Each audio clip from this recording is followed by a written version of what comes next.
The night air in the barracks carried a sharp chill, the kind that seeped through fatigues and settled into your bones. Outside, the wind rattled loose tin against the warehouse wall, and somewhere in the distance, boots struck the gravel in a steady, disciplined rhythm. I sat on my bunk, lacing my boots for the third time, more to keep my hands busy than to prepare for anything. War zones have a way of making every moment feel borrowed. You learn to live in seconds, not days. And somewhere in those seconds, I met Mark. Mark wasn't the loudest or the toughest in the unit, but there was something about him, an ease that felt almost dangerous.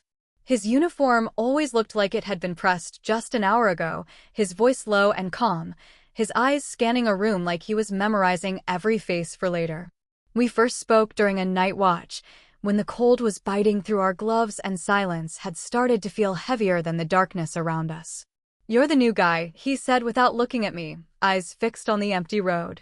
"Guess that's me," I replied, my breath clouding in the air between us. "Don't lose that jacket. Cold here will eat you alive." It was nothing, just a scrap of conversation, but it stuck. In a place where every word was rationed, even casual remarks could carry weight.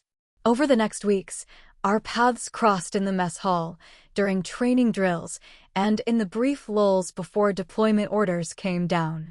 Each time, I caught myself noticing the small things, how he'd tilt his head when he listened, the faint scar running along his jaw, the way he laughed like it was a secret.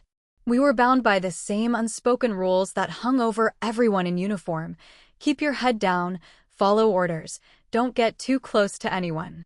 But there's a strange intimacy in shared danger. Nights stretched long, and hours on watch became windows into each other's lives. Mark told me about his hometown, a quiet place with a single main street and a diner that served pie even at midnight. I told him about my brother, the one person who'd managed to keep me grounded before I shipped out. He asked questions nobody else bothered to ask. I found myself answering them without hesitation. It started with small gestures. A canteen passed without a word. An extra ration bar slipped into my gear before a long patrol. A hand brushing mine as we exchanged duty logs, lingering just a moment too long. Those touches were like static, brief but charged, impossible to ignore. One night, during a patrol shift along the outer perimeter, the rain came down hard, drowning out every other sound. We ducked into an abandoned outpost to wait it out, shaking the water from our clothes. Mark leaned against the wall, watching me with that unreadable expression. "You always look like you're waiting for something," he said. "Maybe I am," I answered. It should have been awkward, but it wasn't. The space between us felt smaller than it was.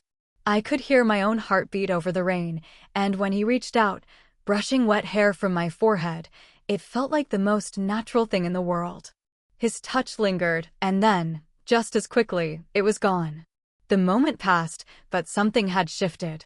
From then on, we lived in the gray area between friendship and something else.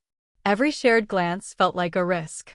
Every conversation carried the unspoken understanding that we were walking a dangerous line.